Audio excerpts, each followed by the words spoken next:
We're going to welcome to the stage Dr. Mary Hemphill. Dr. Mary Hemphill is a leadership expert and coach, K through 12 educator and administrator, author and motivational speaker with over 15 years of professional experience as a teacher, an administrator, state director, and university professor.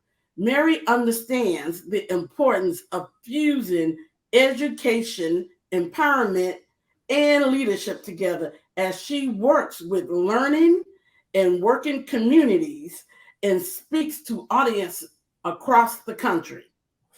She holds a PhD in leadership studies from North Carolina A&T State University and currently teaches as an adjunct professor at the University of North Carolina at Chapel Hill. Dr. Hemphill is also the CEO and founder of The Limitless Leader, a company that helps individuals ignite the leader in themselves so they can better serve their community, company, and personal career. This is a woman after my own heart. I love that synergy. Mary is the author of The 1 Minute Meeting. I told you she's a woman after my own heart because I hate long meetings. She is the author of The 1 Minute Meeting, Creating Student Stakeholders in Schools, which teaches readers how to leverage a unique instructional practice called the 1 Minute Meeting to authentically glean information from students. You can connect with Mary on either Instagram or Twitter at The Limitless Lady or at her website at belimitlessleader.com. And we're going to get some more information from her. But let's welcome to the stage Dr. Mary Hemphill. Welcome, welcome, welcome. You have quite an impressive bio. And I just want to say, I believe in connections.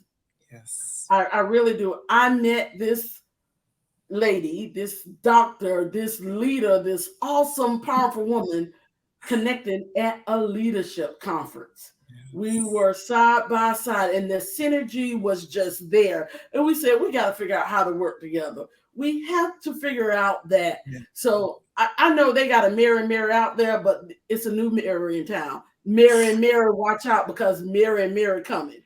So welcome, Dr. Hemphill.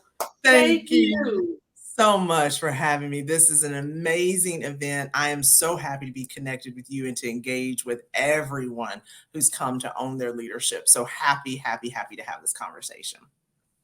So Dr. Hemphill, we're going to just dive right into the questions. Yes. So in this age of equity, diversity, and inclusion, and I know you do a lot of that with the work that you do, teaching people how to be authentic leaders. You know, that's one of the reasons why I do the I Own the Leader. So you were perfect, just perfect. You were the first person I'm like, I know who needs to be here, Dr. Hemphill.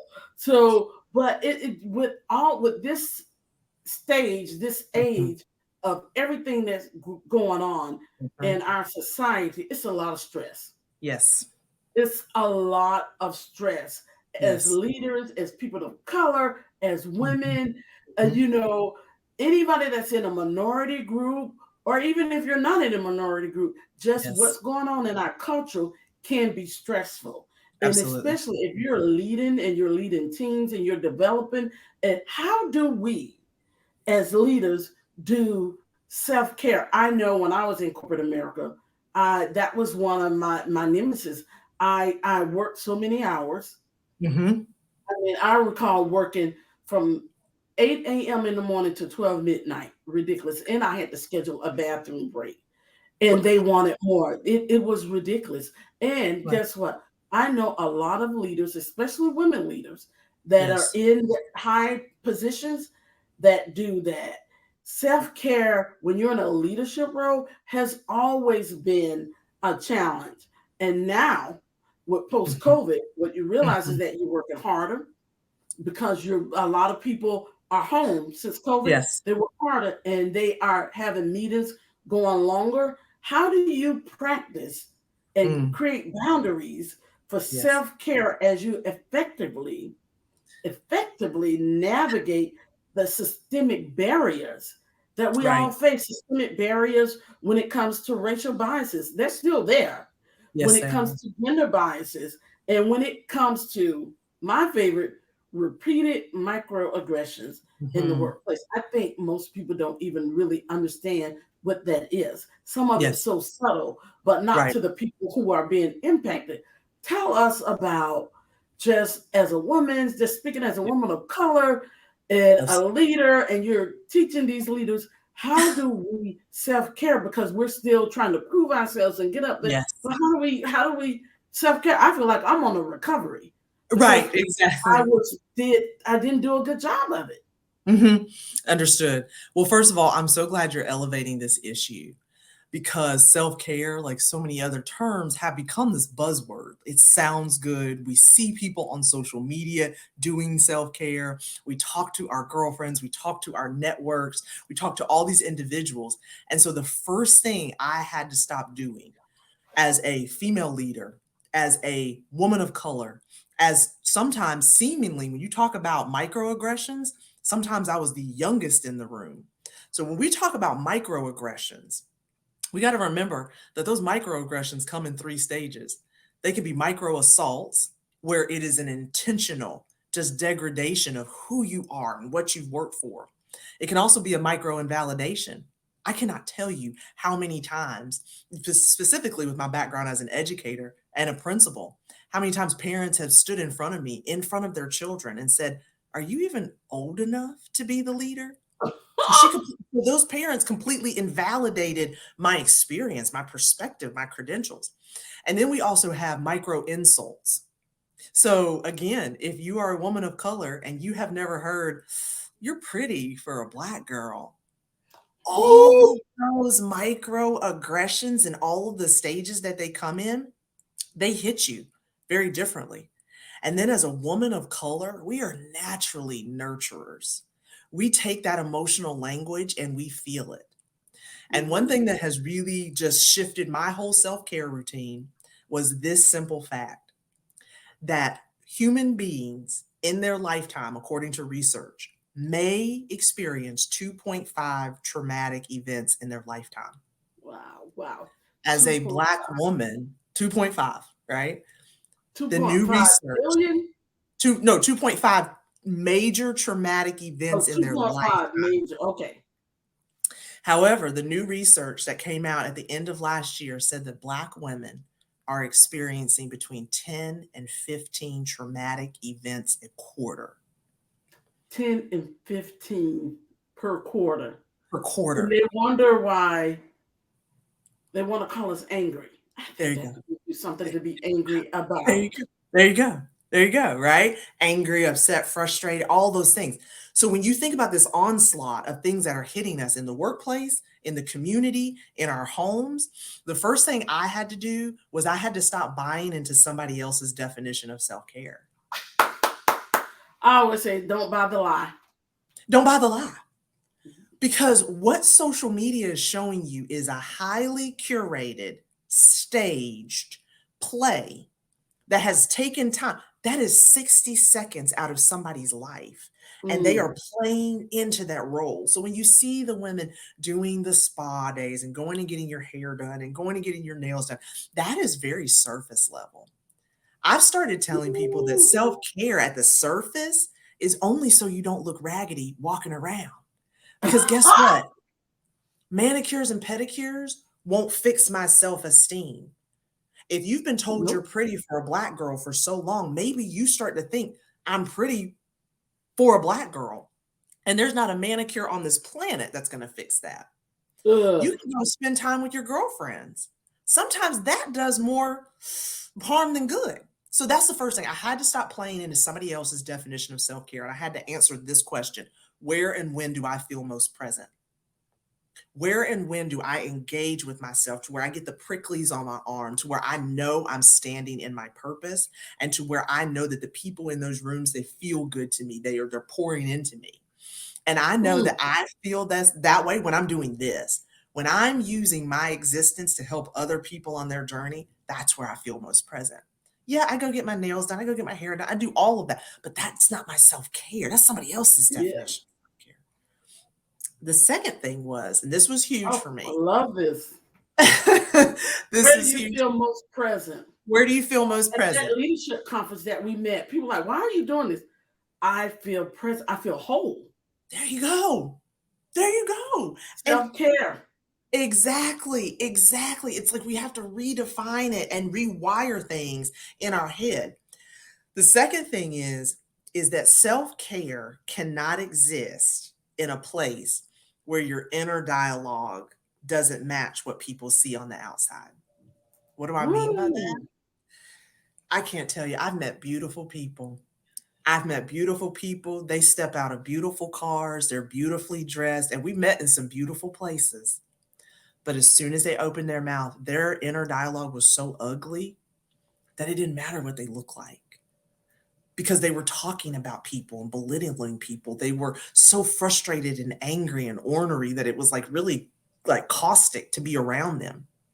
I had to make sure that the things I was saying to Mary matched what Mary looked like on the outside, or else I am literally not. Then nobody needs to hire me to coach. Nobody needs to hire me to speak because then I'm not even living what I'm preaching.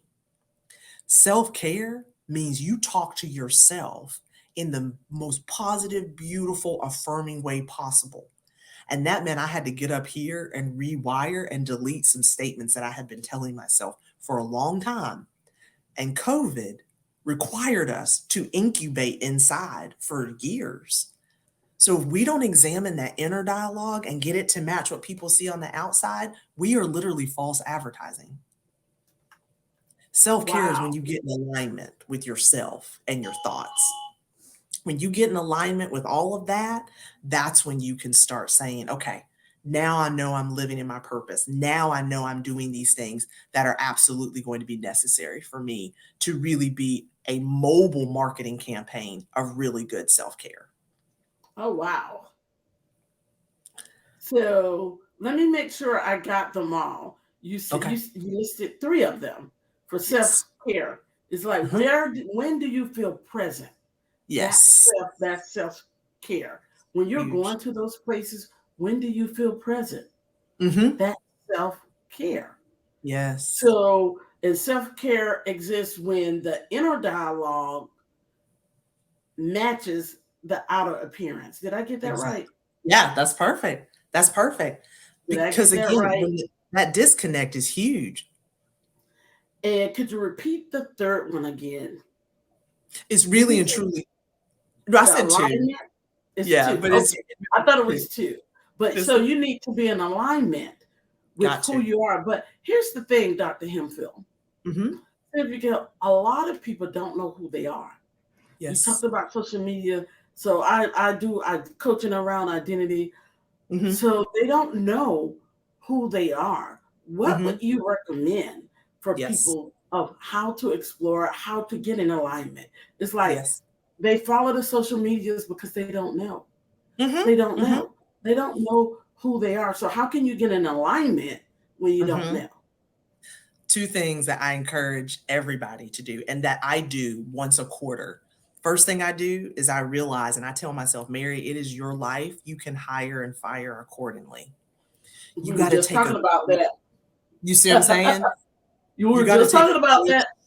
good, strong look at who your circle is. Who are your personal board of directors? So here's the thing. We all at this point are living and leading in a time where, yes, you can show up on social media. Yes, you can have a great job and you have the titles and everything. But what we need to realize is we're a brand. So when people experience you, you're branding. But the five people that you communicate with, that you connect with, that you associate with, and have fun with, those five people are your personal board of directors. When you make a list of those five people, go down that list and put a plus or minus. A plus if they are your cheerleaders, your advocates, your trustees. Can you tell them things and know that you're not going to hear it at church or in the community? Do they speak your name in rooms your feet haven't been in? Do they say that is a great idea and let me add to it? Not that's a great idea, it'll never work. And also, are they your ventilators? What do I mean by that? A ventilator lets this steam out. Do they encourage you to say, Mary, you have been working from 8 to midnight. I am personally taking you to lunch just so you can have 2 hours out in the society with good adult conversation. Or I've packed you a bag. I'm taking you away for the weekend. Your ventilators say there's got to be a balance. So when you go down that list, put the plus and the minus. Anybody who has a minus, we've been talking about social distancing for 3 years, but you need to social distance from them in your friendship because they're not good for you. Yeah. They're Yeah. depleting you. I was just talking about that. I was having a conversation with someone, and someone said something. It's someone that I've known for a long time, but the energy was at such. I'm like, oh, they don't Yeah. really believe in me. So Yes. I don't need to be spending any time with them because you can hear and feel the doubt. Yeah. So they weren't giving me any ventilation. They do, but then on the second hand, it's something else coming out. It's like they're closing the vent at the same time. Mhm. You Mhm. have people that I say get it. one thing, but then they shut the vent.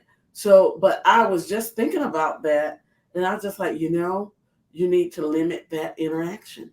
Yes. Yes. And that does not mean, please don't think that I'm saying, cut them off.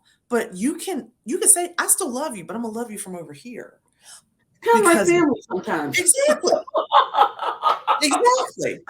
Because my mental wellness depends on it.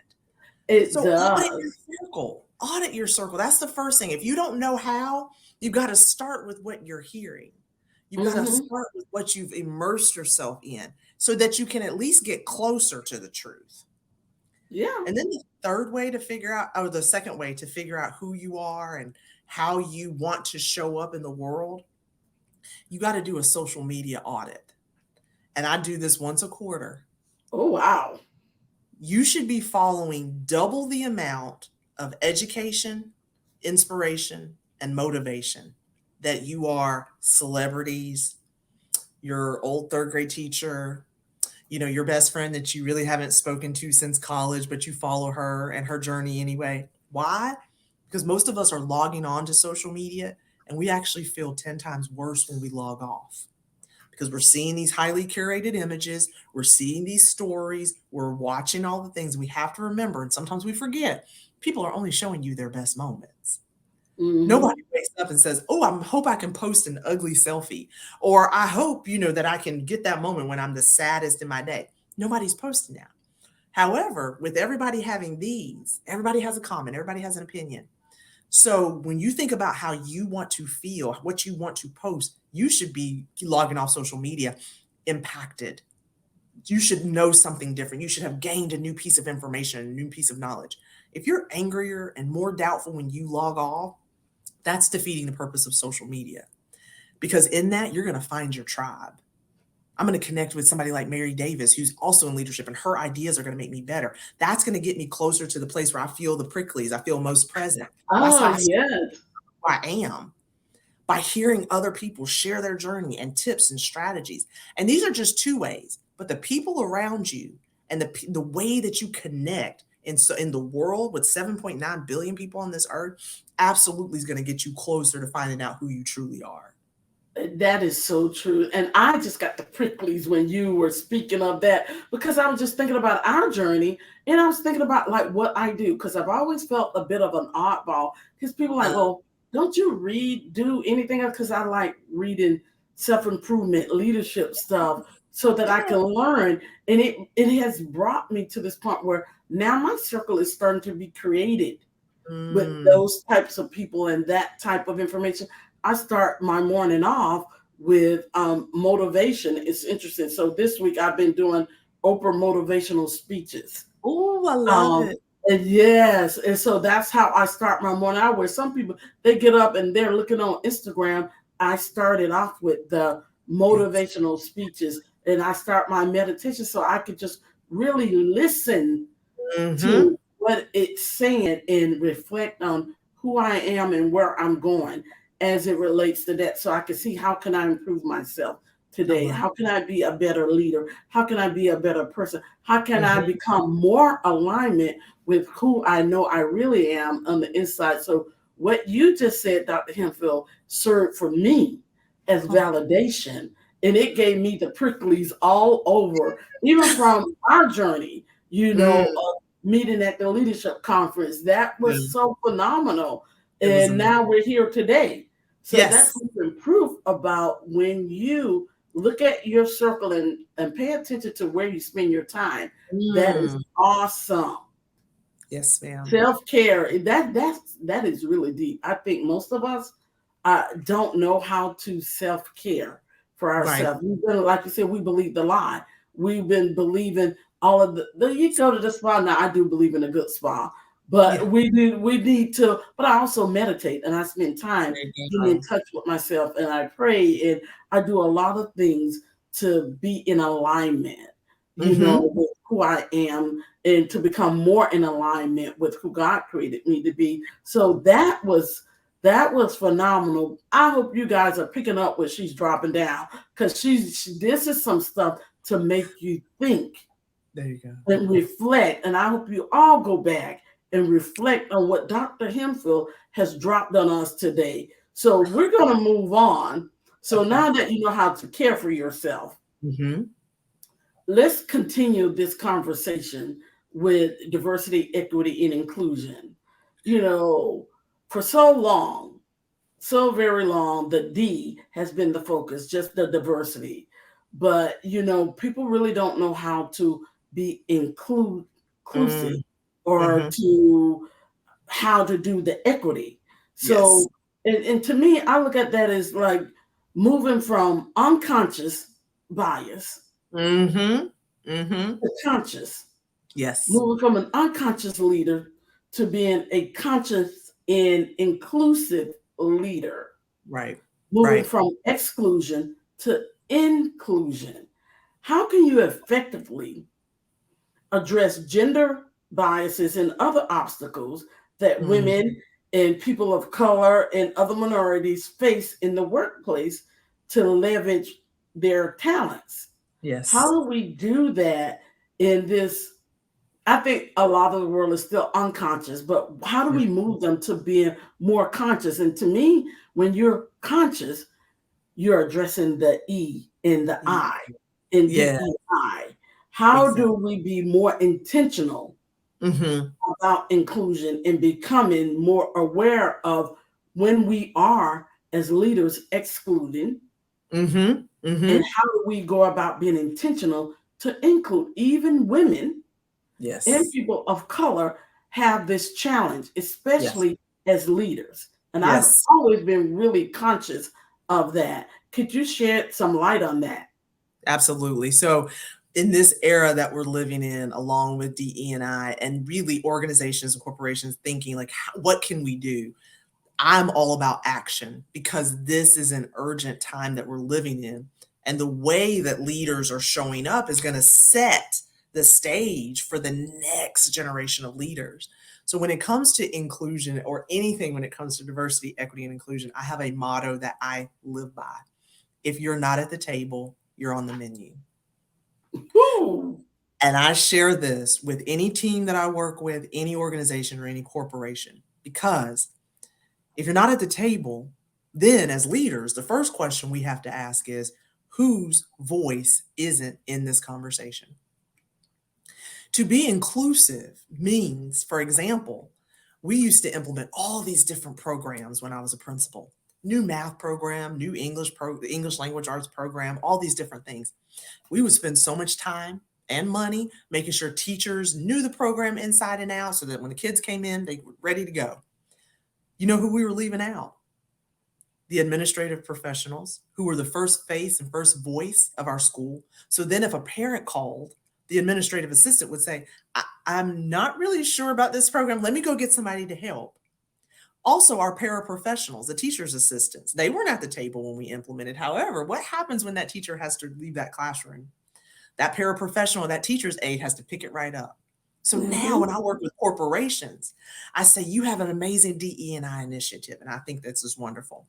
But if you're keeping it with your C-suite, what about your mid-level managers who are Mm-hmm. responsible for the evaluation, the accountability, all of the HR processes that are involved in this?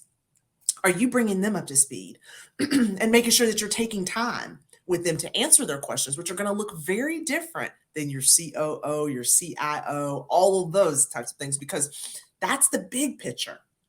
Then what do your entry level managers and what does your onboarding look like to really scale that up? Why is that important? Because if everybody in the organization is singing from the same sheet of music, or if everybody is included, then you're going to be able to navigate around celebrations and challenges that you may never have thought of. We took it a step further. We started paying for our teacher assistants to be in that training, because then equity is about valuing your people. And the one Yeah. thing that says I value you is a check. So, yes, I want you to spend your time, but I'm going to pay you for your time because you are a professional. And I'm using a school analogy, but we have used this with corporate leaders and C-suite leaders to say, have you given the incentive of giving your admins half a day off and incentivizing them and paying them time and a half to be able to come in? Why? That's an investment on the front end that you don't have to field questions or complaints on the back end. The second thing we've done too, particularly around the equity piece, you talked about unconscious bias. For women of color, we are seeing more and more bias around hair and names than we ever have in the corporate space. What do Wow. I mean by that? I don't think I've logged on to LinkedIn not one time in the past year and not been able to at least scroll and find some story or a narrative of an individual, a woman of color, who has been ostracized, demoted, or called out for her braids or her afro or however she chooses to wear her hair. When we impart those negative feelings, when other people impart those negative feelings, that is absolutely the antithesis of inclusion. We're excluding somebody for their natural state of their hair. Then with name bias, how many times have we heard stories where people look at applications, and if you have an ethnic name, people have made assumptions and stereotypes about you before you even interview? So one practice that we have put in, especially that I work with leaders about, is about understanding what that unconscious bias looks like and putting in the practice of, can you please say your name for me? Because I want to make sure that I get it right, because that's your Mm-hmm. birth name. I want to make sure that I give it the honor that it's due. And we practice that phrase, and it de-escalates those kinds of conversations. We've also had conversations about hair type and how our natural state of our hair is professional because it's attached to us. If you don't address the pink elephant in the room, you actually discredit yourself as a leader, which makes you You more sure do. exclusive. Invite that pink elephant to dance and put in practices and phrases that are going to be highly inclusive and that you model as the leader. Because once you do it, everybody else is going to follow suit. And when you do it when it's uncomfortable and you do it when it's inconvenient, because you're setting the culture for how your organization or your community or your board is going to be run. But those are little ways that we can start fighting this inclusivity that we're not seeing show up. How would you say, like, leaders or emerging leaders, when people are on the receiving end of those Mm, questions, how would you recommend that they handle that type of thing? Because I remember when I was in corporate America early in my career, I mhm. was the person of color that they often felt comfortable with asking questions. So my motto is, if you ask a dumb question, you're gonna get a dumb answer. So I was asked, and when we were doing a lot of DEI initiative, we Mhm. were hiring a lot of people of color. And one of the senior leaders approached me and said, "How do you all know each other?" I said, Mm. "I don't know them, but you have so few of us. We're just glad to see another person." And he said, "Well, you got a point there." And I said, "How do you know each other?" Mm. Mhm. I Turn it said, "When around. you have so few of us," Yes. but that changed the tone that I had with him, or that he Yes. and how he looked at things. But I thought it was interesting, the thought that he had, Mhm. Mhm. the assumption that he had. They Exactly. all know each other. But you don't know all of the white males that come in. You're just greeting them. Exactly. Exactly. And So much how like do what you you help other people who get those questions? absolutely. So the first thing is to ground it in perspective, because I can't tell one time I tell this story a lot as a response. I had an interview one time, and the young man who was greeting me just kind of looked past me. He said, Mary Hemphill. And I was like, right here. And he kept looking past me. When I stood up and I said, I'm Mary Hemphill. And he said, oh, by your name, I was expecting an old white lady. Did he actually say that out loud? He actually said that out loud. Wow. And I calmly said to him, that is a manifestation of an assumption you have simply about my name. However, I am Mary Hemphill and I'm here for the interview. And I think that what you just did is really important because this perspective shifting. There is an assumption that all women of color or all persons of color know each other, or that there's some secret club that we go to and we just, decide we're going to show up in these places. But it is dismantling those types of conversations and addressing it. And here, this goes back to why self-care is so important.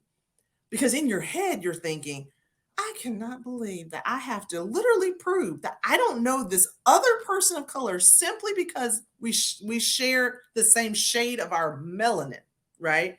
However, what I have found is that it is about education for the people who had pure intentions. Mm-hmm. Some people, and we got to remember that microaggressions are intentional and unintentional. Some people are ill-educated. I take every opportunity to educate them, and I encourage other leaders to do that. I also encourage leaders, when it is intentional, this is so much more about reading the room than it is moving the room. Emotional intelligence, one of my favorite things. Yes. You need to be able to read the room. You got to. There is a knowing, there is a sensing, there is an observation you can make of people's body language and their demeanors and their tonality to understand that that microaggression was absolutely intentional. It was a micro assault. However, you're going to see ephemerally the people who were unintentional, their shoulders go down, they lean into you, they want to know more. However, when you address it from a posture of education, I always say start off with, let me educate you. So that as you bring more individuals of color, as you bring more women in, as you have this, fill it in, individuals sit at this table, I want the best for your organization. And it is statements of that nature, it's assumptions of that nature and stereotypes of that nature that are absolutely going to stunt the growth of this organization. When you tie it to their goals, you don't make it personal. You make it and they're just trying to fulfill the goal, because diversity is a personal journey. And when they tie it to the goals just purely by the goals, you have no other thing to attach them to for growing. Because even for people of color and for women, it is a growth opportunity to realize how we show up in the room. I love that you said you need to read the room. Read the room. And realize that either this statement is going to move the room toward some type of outcome of positivity, or I also tell leaders, I'm going to give you these strategies. Sometimes your best weapon is silence, because we're not going to eradicate racism with one statement. If it's in your best interest not to move the room in that way, particularly before an interview or like a pitch competition or something of that nature, then remember, you're interviewing them too. Every match and every table you sit at is not meant for you. They just told you that either you're welcome or not. Lean into that. And then if you can't move the room, move your body to another table. Wow. That is awesome. Sorry, my email's coming through. But I thought I turned the sound down. But one of the things so that's excellent. So I love that. Read the room. Move the room. What you said matters. One of the things that I want to follow up on is like more on this brand. Earlier you mentioned about your brand. Yes. And when you're trying to be an inclusive leader, and just an individual who aspires to be a leader, how do you develop your leadership brand that feels authentic to your personality and your culture and your individual style in a workplace that is at the top of the house, not so diverse, but at the bottom and the mid levels is very diverse? And Uh-huh. we know that leadership comes from the top. So how do you Yes. develop, if you want to get to the top, how do Mm-hmm. you develop your authentic brand? What I have seen in my time as a leader in interaction with other leaders, often they will take on the Mm, behaviors that are traditional and not inclusive. A lot of mm, women, a lot of people of color tend to take on those behaviors, and that's really not who they are. So, but they're trying to be successful, and they mm. look at it as if that is what's required in that environment to be successful. So, Right. can you speak to how do we lean into who we are and develop your authentic brand as a leader, as an up and coming leader, as an individual, and still Yes. have success? Absolutely. So I think, and I love that you said, specifically at the top, sometimes you feel like you have to adopt those behaviors. But the fact of the matter is, sometimes those behaviors don't match your culture or they don't match your client base. And a lot of times we get called in because people are trying to get to a new brand or like break into a new niche or whatnot or what have you. So I always tell leaders, stand in your truth and tell the stories of success along your way. What do I mean by that? When I was a former administrator, I got called in to become the principal of a school that was failing. And the North Carolina Department of Education had just put a big F on that school. It was the first failing school in the county. And of course, it served Black and Brown students. And the first thing I had to do in order to experience that success was to ask my superintendent for the permission to innovate. So that meant that what was working for that school down the street that had an affluent population, that had so many parents who were didn't work during the day, they were able to come into the building and volunteer every time, a healthy balance fund, those strategies don't meet my needs. They don't meet my parents' needs. They absolutely don't meet my students' needs. We as leaders sometimes have to ask for the permission to innovate with the same goal in mind, with the same short and long term milestones in mind. But when you ask for permission to take a different pathway, then you've got to document your success. What did that look like for me? It came by sharing stories with parents who had had negative experiences prior, but now they're having a positive experience. Then I asked them to present to the board. I wasn't the one telling the story because you brought me in because I had a skill set.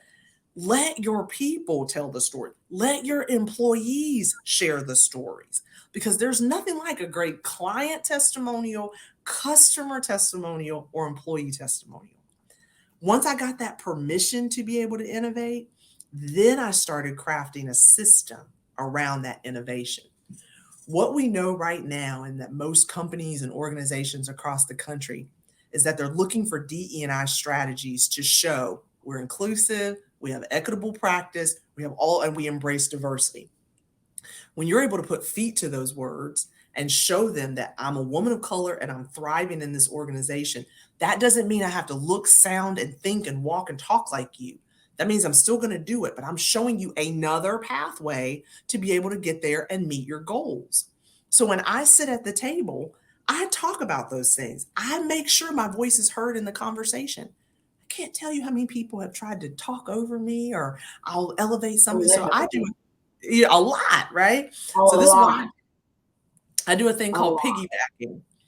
So if I'm in a boardroom and I'm the one who has been asked to lead and I know my mid-level managers are not being representative or my entry-level employees are not being represented, but let's say Tom is just he has the whole conversation. He has everybody just with bated breath waiting to hear what he keeps talking over me. So Tom will say something and I'll interject and say, Tom, fabulous idea. I want to piggyback on that to add a new perspective. What you just said, I feel like that works for our CEOs and executive suites, but the mid-level manager perspective is really important here too. It dot dot dot, and you're actually going to meet more people there at their level, and this is going to be a more effective initiative if we. So do you see how I validated and inserted? Like I Yeah. validated Tom, but I inserted the other perspective to make his idea better. Then that makes the CEO of the company go, why didn't Tom think of that? Do you see what I'm Mm-hmm. saying? So leverage what you know, but use the room. Use the people, piggyback off of what they've said and interject your own thought to make that idea. It may have been 90%, it may have been 90% good idea. You are that 100, you're that 10% that makes that idea flawless. So speak up and leverage the tools that people have already given you so that you can add what makes you unique, and you can also represent the voices that aren't at the table. That's how we leverage our spot and find success in doing that. That is excellent. I love that you said speak up. So many people just give up instead of speaking up. Mm, You got to yes. put your voice in the room, and it's how you put your voice in the room. The example that you gave was flawless. That was a really good example about how to get your voice heard Mm-hmm. Mm-hmm. in the room. You have to get it heard. And you Hmm. have to get it heard in a way.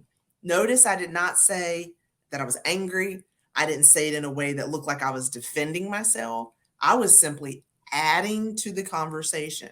Because a lot of times, and I've experienced this, I'm sure many people who are listening today have experienced this as well. You feel invalidated because you're experiencing something and you have to defend yourself in that moment. Because after Hmm. the meeting, it won't matter.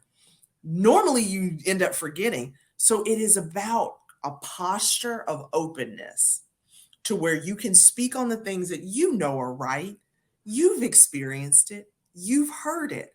Now it's about you finding on ramps and off ramps into conversations that are already happening so that you can just fill in the blocks and fill in those gaps. And people are going to start to see that you're the one who's observing. You're the one who brings a beautiful cultural perspective that they hadn't thought of, a positional perspective that they hadn't thought of, and a cultural perspective they hadn't thought of. And when you do that in a way that is amenable, and I'm not saying lie, I'm not saying sugarcoat it, but I'm saying know that you know when you speak that this is absolutely going to make the team, the department, the culture better because you're at that table. Oh, wow. That is excellent. We have one last question uh, Okay. Okay. that we want to ask you. And this is like one of my favorite questions. It's Uh-huh. that time of year where people are doing their mid-year check-in, Mm-hmm. performance reviews, seeing where they are so far before they get to the end of the year for people who Mm-hmm. work in corporations. Yes. And one of the things, whether this is your mid-year review time or if your mid-year review is some other time when you're Mm-hmm. checking in, or even for your performance review, Yes. there are lots of microaggressions that often pop up Mm-hmm. in performance feedback. Yes. There are some, around like, oh well, need to be a little bit more polished. Um, Mm. yeah, Yes. like I've heard that. Have you heard that one before? I have. Little subtle things, and they have studies. I was reading the study. I know Harvard study is one of them I read, and there was another one. I can't think of. It was from UCLA, I believe, Mm-hmm. about the level of microaggressions that show up in performance reviews, Mm-hmm. particularly Black women. Mm-hmm. Mm-hmm. So I want to know if you could speak just as a woman or from just in general, Yeah. Yeah. from a woman, someone who is disabled, someone Mm-hmm. who's LGBTQ, a Mm-hmm. woman of color, a person of color. How do you spot, number one, the little microaggressions that show up in your Mm-hmm. performances? And how do you skillfully address it? Absolutely.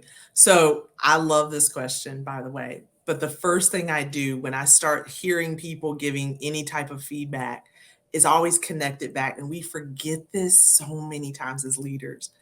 When you onboarded anyone, when you hired anyone, they are responding to a job description.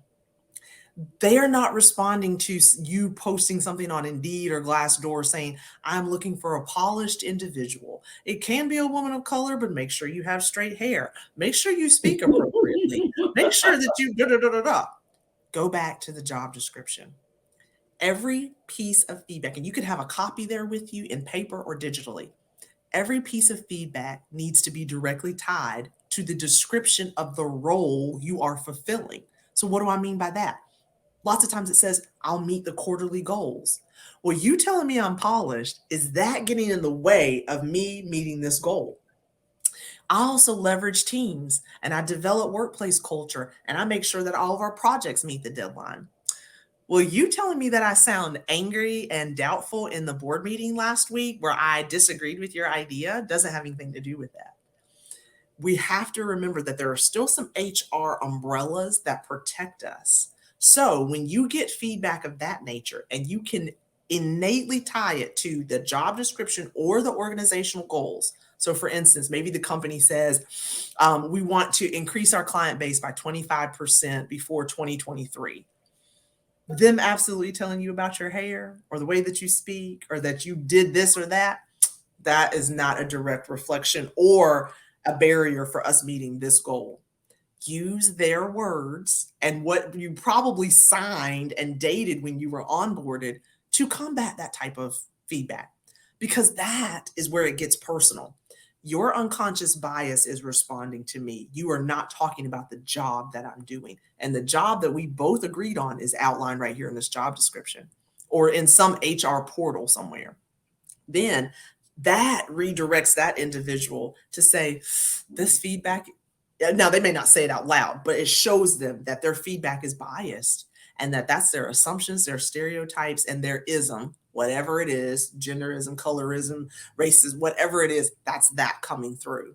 And guess what? Can they argue with you? No, because you signed it and dated it, and I signed it and dated it. Can they get upset or retaliate against you? You're protected when you are jumping off of those data points because you can say, listen, I didn't get angry. I'm simply using the information that was provided for me when I took this role to be able to fulfill what's going on with the organization. And they cannot argue with you. They can't argue with you. That is excellent. So what I heard was go back to your objectives and your job description. Go back to And them. keep it to the facts. Start with the basics. Redirect to the facts and have the conversation. Use the resources that you have available. That is so excellent. So many people just walk away from they just walk away and they get angry, but hold them to the conversation, hold them to the fact. Excellent, excellent. I have loved speaking with you. This has been a clip on leadership by Mary and Dr. Mary Hemphill. This has just been awesome. This has been awesome. Awesome. You have so many nuggets that she's dropped today. I hope all of you guys have picked up what she's dropping down. Where can they find you if they want more from you and your company? How can they get in touch with you? Where can they find you? Absolutely. So I am on Instagram and Twitter at The Limitless Lady. You can also email me at mary@thelimitlesslady.com or head over to our website where you'll see all of our books. We have an affirmation text that it's a whole journal for the year. So you can speak life to your life. And all of that is at www.bealimitlessleader.com. Great. And we have a free gift for you guys from Dr. Hemphill, and thank you for that free gift. So if you want more, follow Dr. Hemphill on her social media platform. You can go to her website, and we're going to make all of these resources available to you as well. Thank you, Dr. Hemphill. It has been a pleasure. This is just the beginning of a beautiful relationship, and I love it. I love it. Thank you for your time, and you make it a great day, and thank you for helping our leaders and our emerging leaders, helping them navigate this environment as they learn and grow as leaders.